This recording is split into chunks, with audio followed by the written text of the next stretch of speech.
Hadirin wa fillah rahmatullah. Betulkah kiamat ini telah dekat? Ya. Rasulullah sekali lagi telah menyatakan dalam sebuah hadisnya, bu'istu ana wa sa'a kahatain. Jarak diutusnya aku dengan kejadian kiamat seperti jari tengah dan jari telunjuk. Beliau agak merenggangkan sedikit. Ini 14 abad yang lalu. Lalu bagaimana dengan kita?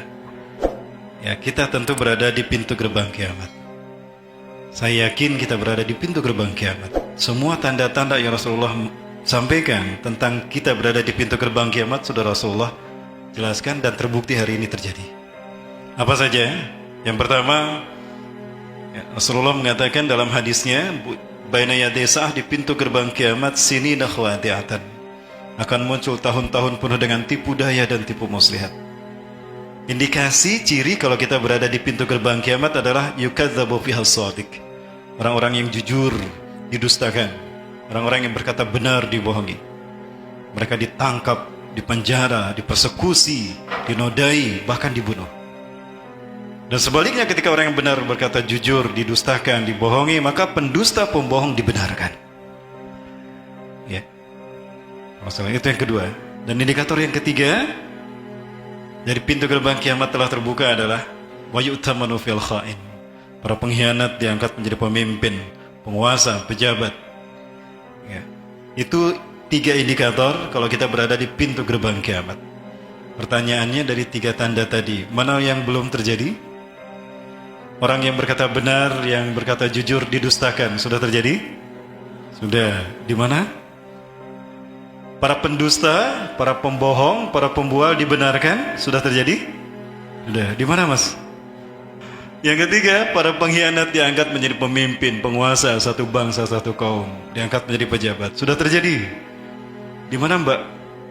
Insyaallah. Kalau itu semua sudah terjadi, berarti betul kita berada di pintu gerbang kiamat. Yang kedua, Rasul masih mengatakan baina desa, di pintu gerbang kiamat la ayamun, akan muncul hari demi hari. Kalau tadi skalanya tahun, sekarang skalanya hari. Di mana di hari-hari itu pun akan muncul 3 hal. Diangkatnya ilmu, yurfa'u fi'al ilmu, wa yanzilu fi'al jahlu, wa yaksuru fi'al harj. Diangkatnya ilmu dari muka bumi. Allah mengangkat ilmu dari muka bumi adalah dengan diwafatkannya para ulama.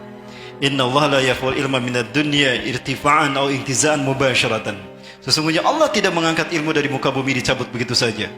Lakin Allah yaf'al ilma minad dunya biqabdil ulama. Allah mencabut ilmu dari muka bumi adalah dengan wafatnya para ulama-ulama yang lurus, ulama-ulama yang sesuai dengan Quran Sunnah, yang ada dalam manhaj nubuwah. Dibunuh, diwafatkan, dibunuh karakternya, dipersekusi dan segala macamnya. Ini pun sama. Maka ketika ulama-ulama yang lurus banyak yang wafat, dibunuh, bahkan dipersekusi, maka yang muncul di tengah-tengah umat adalah ulama-ulama yang yang Rasulullah SAW gambarkan dalam hadis Huzaifah ibn Yaman. Ciri-ciri mereka, yahduna bi ghairi hadi wastanuna bi ghairi sunnati. Mereka memberikan petunjuk bukan dengan Quran, bukan dengan petunjukku, Quran. Wa yastanuna bi ghairi sunnati, dan mereka memberikan sunnah bukan dengan sunnahku. Ya, itu ciri-ciri mereka. Maka ketika ulama-ulama seperti ini yang muncul, yang memberikan petunjuk bukan dengan Quran tapi dengan ra'yu mereka, memberikan sunnah bukan dengan sunnah Rasulullah SAW, maka yang terjadi adalah kejahilian di muka bumi. Wa yanzilu fi'al jahlu. Orang berbuat tidak memperhitungkan hak dan batil, tidak berpikir pahala dan dosa, tapi sesuai dengan hawa nafsu. Dan yang ketiga, wa yaksuru fi'al haraj, dan banyaknya al-haraj di mana-mana. Para sahabat bertanya, wa ma huwa al-harju ya Rasulullah? Apakah al-haraj itu ya Rasulullah? Al-harjuhu al-qatlu al-qatlu. Pembantaian. Bismillahirrahmanirrahim. 3 hal ini juga sudah terjadi kan? Sudah terjadi. Ini menunjukkan kita benar-benar berada di pintu gerbang kiamat. Berikutnya kita lihat sebuah hadis dari Rasulullah SAW. Dan ini terkait dengan percakapan Rasulullah dengan seseorang yang menjadi tamu beliau suatu hari. Umar bin Khattab menyampaikan hadis ini. Ini ada di dalam Sahih Muslim, ya, dalam Kitabul Iman kalau tidak salah. Hadis yang pertama, Umar bin Khattab berkata, bainama nahnu 'inda Rasulillah sallallahu alaihi wasallam julusan. Ketika kami berada bersama Rasulullah SAW dalam satu majelis, ittala alaina rajulun, tiba-tiba muncul kepada kami seorang laki-laki, syadidu sawadi sya'ab, hitam mengkilau rambutnya. Para sahabat kagum dengan kehadirannya.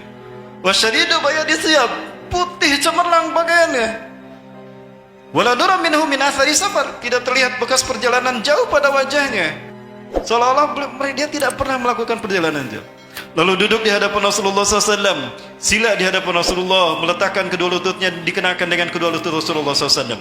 Wa yada'u yadayhi fawqa fazain Nabi, meletakkan kedua telapak tangannya di atas paha Rasulullah SAW. Kemudian dia berkata, Ya Rasulullah, akhbirni anil iman. Wahai Rasulullah, beritakan kepadaku apa itu iman. Rasulullah menjawab dengan iman yang rukunnya 6 itu. Antu minabillah wa bi malaikatihi wa bi kutubihi wa bi nabihi wa rasulih wa bil yaumil akhir wa bil qadri khairi wa syarri. Sadaqta, benarlah engkau Muhammad. Fajibna lahu, kami heran kepadanya.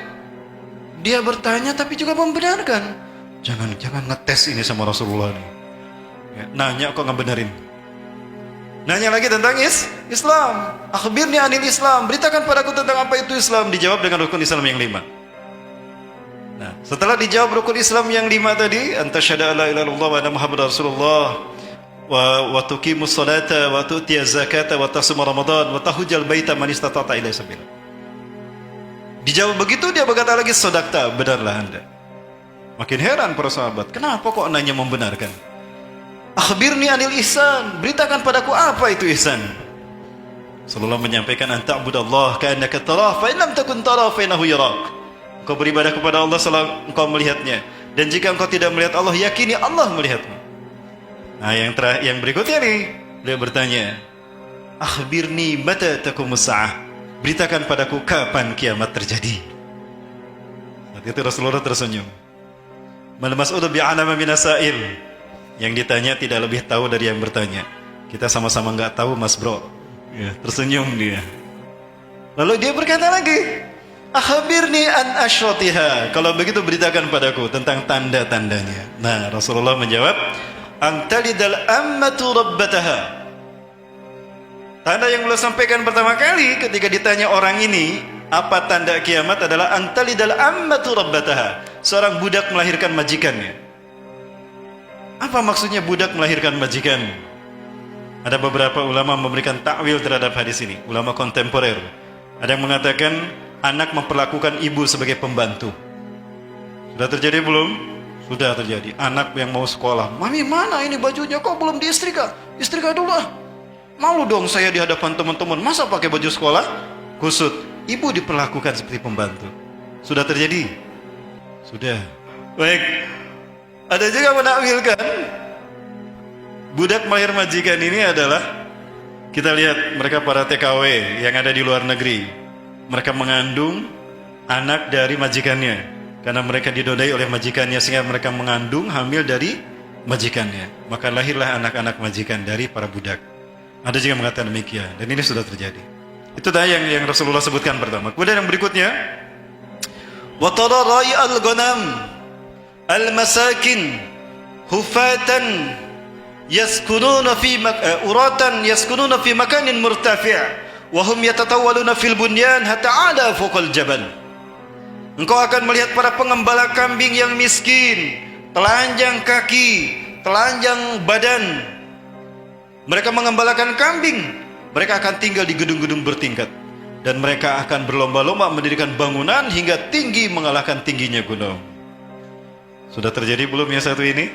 Sudah juga. Di mana? Di Arab Saudi. Arab Allah. Ini adalah Mekah zaman dulu, di zaman Nabi Ibrahim. Gambarannya seperti ini. Wadin gharidiz ghairu dzizar ini damaitikal muharram. Satu lembah yang tidak ada kehidupan sama sekali. Tidak ada seekor rumput pun.